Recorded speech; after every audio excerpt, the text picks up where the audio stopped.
नमस्कार, ये आकाशवाणी पटना है। अब आप दिव्य से प्रादेशिक समाचार सुनिए। पहले मुख्य समाचार। प्रदेश में मानसून की पूरी तरह वापसी हुई। इस वर्ष सामान्य से 20% कम औसत वर्षा दर्ज की गई। कड़ी सुरक्षा के बीच आज भी राज्य के विभिन्न हिस्सों में दुर्गा प्रतिमाओं का किया जा रहा है विसर्जन।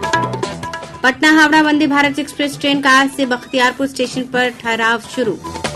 और बधिर श्रेणियों के खिलाड़ियों के लिए आज से T20 राष्ट्रीय क्रिकेट प्रतियोगिता पटना में शुरू। 19 राज्यों की टीमें हो रही हैं शामिल। अब समाचार विस्तार से। पूरे प्रदेश से दक्षिण पश्चिम मानसून की वापसी हो गई है। मानसून के मौजूदा वर्ष में राज्य भर में 798 मिलीमीटर वर्षा दर्ज की गई, जो सामान्य से 20% कम है। राज्य में मानसून के दौरान औसत बारिश का आंकड़ा 992 मिलीमीटर है। मौसम विभाग से प्राप्त जानकारी के अनुसार मानसून की वापसी का सिलसिला 11 अक्टूबर को शुरू हुआ था और अब पूरी तरह इसकी वापसी हो गई है। इस वर्ष मानसून का आगमन 20 जून को हुआ था। मौसम विज्ञान केंद्र पटना के वैज्ञानिक ने बताया कि अगले 3 दिनों तक राज्य में बारिश की संभावना नहीं है।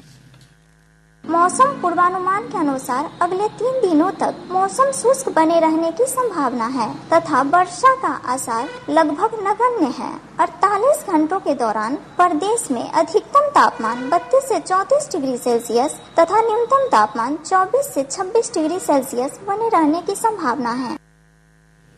इधर पछुआ हवा के प्रभाव से तापमान में धीरे धीरे कमी दर्ज की जा रही है। इससे ठंड का एहसास होने लगा है। प्रदेश में आज दूसरे दिन भी विभिन्न हिस्सों में गाजे बाजे के साथ दुर्गा मां की प्रतिमाओं के विसर्जन का सिलसिला जारी है। कड़ी सुरक्षा के बीच मूर्ति विसर्जन किया जा रहा है। पटना, गया, मुंगेर और भागलपुर सहित विभिन्न शहरों में सार्वजनिक पूजा समितियों द्वारा विसर्जन के दौरान भव्य शोभा यात्रा निकाली जा रही है। इधर मूर्तियों के विसर्जन के लिए राष्ट्रीय हरित प्राधिकरण एनजीटी ने दिशा निर्देश जारी किए हैं। एनजीटी के निर्णय के अनुसार नदियों में मूर्तियों के विसर्जन पर प्रतिबंध है। हमारे संवाददाताओं ने बताया कि जिलों में प्रतिमा विसर्जन के लिए नदियों के घाटों के समानांतर कृत्रिम तालाब बनाए गए हैं। हमारे पटना संवाददाता ने बताया कि मूर्ति विसर्जन को लेकर सुरक्षा के पुख्ता इंतजाम किए गए हैं। साथ ही गंगा नदी के किनारे जिला प्रशासन और नगर निगम की ओर से कृत्रिम कुंड बनाए गए हैं। पटना जिले में दुर्गा पूजा की मूर्तियों का विसर्जन शांतिपूर्ण तरीके से संपन्न हुआ। विभिन्न पूजा समितियों ने परंपरागत ढंग से मां दुर्गा की प्रतिमाओं का विसर्जन किया। प्रतिमा विसर्जन के लिए जिला प्रशासन द्वारा कृत्रिम तालाबों का निर्माण कराया गया था। श्रद्धालुओं ने पटना के कलेक्ट्रेट घाट, दीघा घाट और गांधी घाट पर माता दुर्गा को भावभीनी विदाई दी। वहीं पटना सिटी के भद्र घाट और दानापुर के पीपा पुल समेत कई अन्य घाटों पर भी मूर्ति विसर्जन किया गया। प्रशासन द्वारा सुरक्षा के पुख्ता इंतजाम किए गए थे, जिससे विसर्जन प्रक्रिया बिना किसी रुकावट के संपन्न हुई। आकाशवाणी समाचार के लिए पटना से आशीष रंजन। गया शहर में विशेष सुरक्षा बंदोबस्त में दुर्गा प्रतिमाओं का विसर्जन हो रहा है। विधि व्यवस्था बनाने रखने के लिए 600 से अधिक स्थानों पर दंडाधिकारियों की तैनाती की गई है। गया शहर के दुखहरणी मंदिर के पास 5 लाइसेंसी दुर्गा पूजा समितियों की प्रतिमाओं का सबसे पहले कड़ी सुरक्षा में विसर्जन कराया गया। इस दौरान जिला पदाधिकारी डॉक्टर त्यागराजन और वरीय पुलिस अधीक्षक आशीष भारती की देखरेख में कार्यक्रम संपन्न हुआ। गया शहर के उत्तरी क्षेत्र के दुखहरणी मंदिर, तुतबाड़ी, नई गोदाम, गोल पत्थर और झीलगंज में स्थापित लाइसेंसी प्रतिमाओं का विशेष निगरानी में अंग्रेजों के समय से विसर्जन होता आ रहा है। प्रतिमाओं के विसर्जन के लिए गोकर्ण में विशेष तालाब बनाया गया है। आकाशवाणी समाचार के लिए गया से धर्मवीर भारती। वहीं मुंगेर जिले में शादीपुर स्थित प्रसिद्ध बड़ी दुर्गा महारानी पूजा समिति की प्रतिमाओं के विसर्जन के बाद शहर के अन्य पूजा समितियों द्वारा आज भी विसर्जन का कार्य हो रहा है। मुंगेर जिले में शादीपुर स्थित प्रसिद्ध बड़ी दुर्गा महारानी पूजा समिति की प्रतिमाओं के विसर्जन के बाद शहर के अन्य पूजा समितियों द्वारा आज भी विसर्जन का कार्य हो रहा है। भव्य जुलूस और गाजे बाजे के साथ आज मुंगेर की बड़ी दुर्गा महारानी की मूर्तियां का विसर्जन किया गया। इस अवसर पर एक भव्य शोभा यात्रा निकाली गई। बड़ी संख्या में स्थानीय लोग विसर्जन जुलूस में शामिल हुए। गंगा नदी के अलावा अन्य पोखरों और तालाबों में प्रतिमाओं का विसर्जन किया जा रहा है। शहर के अलावा ग्रामीण इलाकों में भी शांतिपूर्वक प्रतिमाओं का विसर्जन किया जा रहा है। खड़गपुर, तारापुर, संग्रामपुर में भी शांतिपूर्वक विसर्जन का कार्यक्रम हो रहा है। आकाशवाणी समाचार के लिए मुंगेर से प्रशांत कुमार सिंह। इधर भागलपुर में बड़ी संख्या में विभिन्न पूजा समितियों द्वारा आज संगीत की धुन और वाद्य यंत्रों की थाप पर विसर्जन का सिलसिला जारी है। भागलपुर में शांतिपूर्ण विसर्जन जुलूस के लिए जिला प्रशासन की ओर से सुरक्षा के कड़े इंतजाम किए गए हैं। गंगा नदी के किनारे बने कृत्रिम तालाबों पर जिला प्रशासन द्वारा विसर्जन की व्यवस्था की गई है। शोभा यात्रा में लोग दुर्गा माता के जयकारे लगाते हुए विभिन्न घाटों की ओर जा रहे हैं। शहरी क्षेत्र में शोभा यात्रा में आम लोगों के अलावा कई गणमान्य लोग भी शामिल हो रहे हैं। स्थानीय विधायक अजित कुमार शर्मा स्टेशन चौक पर एवं पूजा समिति के अध्यक्ष अभय कुमार घोष के अलावा कई गणमान्य लोग शामिल हुए। जिले के अन्य हिस्सों पीरपैंती, कहलगांव, सबौर, सुल्तानगंज में भी विसर्जन का सिलसिला जारी है। आकाशवाणी समाचार के लिए भागलपुर से विनोद कुमार। एनसीपी नेता बाबा सिद्दीकी की हत्या पर राज्य के विभिन्न राजनीतिक दलों ने कड़ी निंदा की है। बाबा सिद्दीकी मूल रूप से गोपालगंज जिले के रहने वाले थे। केंद्रीय मंत्री और हिन्दुस्तानी अवाम मोर्चा के संरक्षक जीतनराम मांझी ने गहरा दुख जताया है। वहीं राजद के वरिष्ठ नेता तेजस्वी प्रसाद यादव ने घटना पर चिंता जताते हुए कहा कि मुंबई जैसे शहर में इस प्रकार की घटना कई सवाल खड़े करती है। काफी दुखद घटना है। कल हम लोगों को जानकारी मिली इसकी कि उनकी हत्या कर दी गई है। इस दुख के घड़ी में उनके परिवार और परिजनों से हम लोग पूरी संवेदना है और दुख के घड़ी में उनके साथ खड़े हैं। चाहेंगे कि और भी एक आध जो अपराधी बचे हैं या इसका जो मास्टरमाइंड है वो जल्द से जल्द जो है पकड़ा जाए। और लेकिन आश्चर्य करने वाली बात है कि बॉम्बे जैसे इतने बड़े शहर में, बांद्रा जैसे इलाकों में अगर हत्या हो रही तो ये चिंताजनक है। वहीं जनता दल यूनाइटेड के वरिष्ठ नेता केसी त्यागी ने भी घटना पर गहरा दुख जताया है। उन्होंने कहा कि यह कानून व्यवस्था पर प्रश्न चिन्ह लगाता है। बाबा सिद्दीकी जी मुंबई प्रांत के बड़े नेताओं में से एक थे। वो स्वर्गीय सुनील दत्त के बहुत करीबी थे। उनकी मृत्यु पर, उनकी हत्या पर हमें शोक है और ये कानून व्यवस्था पर भी प्रश्न चिन्ह खड़ा करता है। कांग्रेस के वरिष्ठ नेता और पूर्व केंद्रीय मंत्री तारिक अनवर ने आरोप लगाया कि मुंबई में कानून व्यवस्था की स्थिति काफी खराब हो गई है।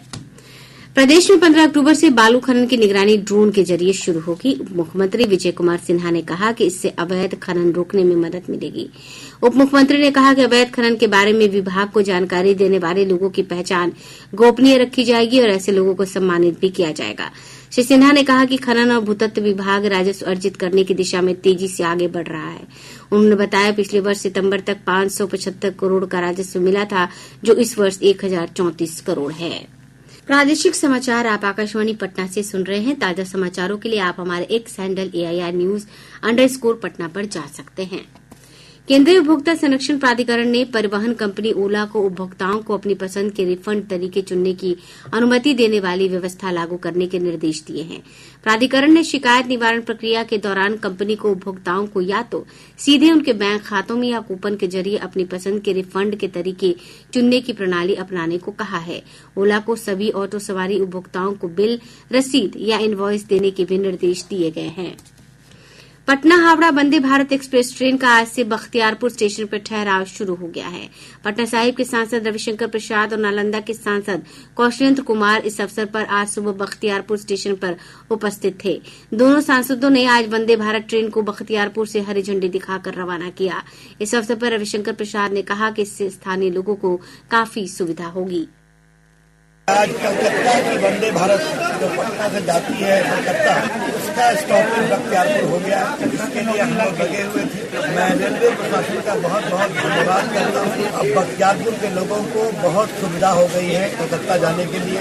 पूरे बख्तियारपुर और फतुहा दोनों का अमृत स्टेशन के रूप में विकास भी होगा, तो काम भी अगले साल तक काफी पूरा हो जाएगा। इस बार के बजट में बिहार के लिए लगभग 8000 करोड़ की व्यवस्था है। पैसे की कमी नहीं होगी। हम लोग सब लोग मिलकर बिहार के विकास के लिए चिंता करेंगे। बख्तियारपुर की भी चिंता करेंगे, पटना साहिब की भी चिंता करेंगे। प्राप्त जानकारी के अनुसार यह ट्रेन सुबह 8:37 पर बख्तियारपुर पहुंचेगी और 8:39 पर खुलेगी। इसके अलावा हावड़ा से पटना आने वाली ट्रेन रात 9:32 पर यहां पहुंचेगी। साथ ही मोकामा और लखीसराय स्टेशनों के ठहराव समय में भी बदलाव किया गया है। गया और मुंबई के बीच आज से एक विशेष रेलगाड़ी गया लोकमान्य तिलक टर्मिनल ट्रेन का परिचालन शुरू हो गया है। केंद्रीय मंत्री अन्नपूर्णा देवी ने कोडरमा स्टेशन से इस ट्रेन के परिचालन की शुरूआत की। कृषि में युवाओं की भागीदारी विषय पर 3 दिवसीय सेमिनार का आयोजन लालगंज प्रखंड के पंचदमिया गांव में किया गया। इसका समापन 15 अक्टूबर को होगा। कार्यक्रम का उद्घाटन कृषि मंत्री मंगल पांडे ने किया। उन्होंने कहा कि प्रधानमंत्री नरेंद्र मोदी जी सोच और प्रयास है कि भारत विश्व में आर्थिक दृष्टि से तीसरे नंबर पर आए। इस दिशा में प्रयास भी किया जा रहा है। यह तभी संभव होगा जब हमारी आने वाली पीढ़ी विकास से जुड़े। गृह मंत्रालय ने सभी केंद्रीय विभागों और राज्यों तथा केंद्र शासित प्रदेशों के प्रशासनों से इस महीने की 24 तारीख को संयुक्त राष्ट्र दिवस के अवसर पर सभी महत्वपूर्ण भवनों के ऊपर राष्ट्रीय ध्वज के साथ संयुक्त राष्ट्र का ध्वज लगाने का आग्रह किया है। केंद्रीय माध्यमिक शिक्षा बोर्ड सीबीएसई ने केंद्रीय शिक्षक पात्रता परीक्षा की तिथि में बदलाव किया है। यह परीक्षा अब 14 दिसंबर को होगी। पहले परीक्षा की तिथि 15 दिसंबर निर्धारित थी। इंडियन डेफ क्रिकेट संघ के तत्वावधान में आज से पुरुषों की T20 राष्ट्रीय क्रिकेट चैंपियनशिप की शुरुआत हुई। इसमें बिहार के अलावा 18 राज्यों के खिलाड़ी भाग ले रहे हैं। इस प्रतियोगिता का उद्घाटन खेल मंत्री सुरेंद्र मेहता ने पटना के ऊर्जा स्टेडियम में किया। मध्य श्रेणी के खिलाड़ियों के लिए आज से शुरू हुई प्रतियोगिता का समापन 19 अक्टूबर को होगा। उद्घाटन के बाद खेल मंत्री सुरेंद्र मेहता ने कहा कि बिहार सरकार दिव्यांगजनों के खेलों को प्रोत्साहन देने के लिए प्रतिबद्ध है। वहीं डेफ क्रिकेट संघ के राष्ट्रीय अध्यक्ष सुमित जैन ने कहा कि आने वाले समय में बिहार में इस श्रेणी की अंतर्राष्ट्रीय प्रतियोगिता का आयोजन बिहार में किया जाएगा। ऊर्जा स्टेडियम के अलावा प्रतियोगिता के अन्य मैच जगजीवन स्टेडियम, अल्फा अकादमी, दानापुर और डीएलसी क्रिकेट ग्राउंड सदीशपुर में खेले जाएंगे। दरभंगा में आज डिजिटल युग में पत्रकारिता की भूमिका और चुनौतियां विषय पर एक संगोष्ठी का आयोजन किया गया। कार्यक्रम को संबोधित करते वरिष्ठ विधायक विनय कुमार चौधरी ने कहा, आज के समय में पत्रकारिता के समक्ष कई चुनौतियां मौजूद हैं। उन्होंने कहा, मोबाइल, इंटरनेट और अन्य तकनीकी चीजों के आ जाने से जहां समाचार संकलन में सुविधा हुई है, वहीं अप्रमाणित सूचनाओं की भी भरमार हो रही है। इसे देखते हुए समाचार जगत से जुड़े लोगों को अधिक सतर्कता बरतने की जरूरत है। नालंदा और मधुबनी जिले में अलग अलग घटनाओं में मोटरसाइकिलों की आमने सामने की टक्कर में आज 6 लोगों की मौत हो गई, जबकि 3 अन्य गंभीर रूप से घायल हैं। प्राप्त जानकारी के अनुसार नालंदा जिले के सरमेरा थाना क्षेत्र अंतर्गत बहिया गांव के पास सड़क हादसे में 4, जबकि मधुबनी जिले के लदनिया थाना क्षेत्र अंतर्गत पिपराही अस्पताल के पास 2 मोटरसाइकिलों की आमने सामने की टक्कर में 2 लोगों की मौत हो गई, जबकि 3 अन्य गंभीर रूप से घायल हो गए। मुख्यमंत्री नीतीश कुमार ने सड़क हादसे पर गहरा दुख जताया है। खगड़िया जिले की बेलदौर पुलिस ने लंबे अरसे से फरार चल रहे कुख्यात 50,000 रूपये का इनामी अपराधी छबीला यादव को उसके एक सहयोगी के साथ गिरफ्तार किया है। अररिया जिले के जोगबनी सीमा चेकपोस्ट पर वाहन चेकिंग के दौरान पुलिस ने शराब के साथ एक तस्कर को गिरफ्तार किया है। और अब अंत में मुख्य समाचार एक बार फिर। प्रदेश में मानसून की पूरी तरह वापसी हुई। इस वर्ष सामान्य से 20% कम औसत वर्षा दर्ज की गई। कड़ी सुरक्षा के बीच आज भी राज्य के विभिन्न हिस्सों में दुर्गा मां की प्रतिमाओं का किया जा रहा है विसर्जन।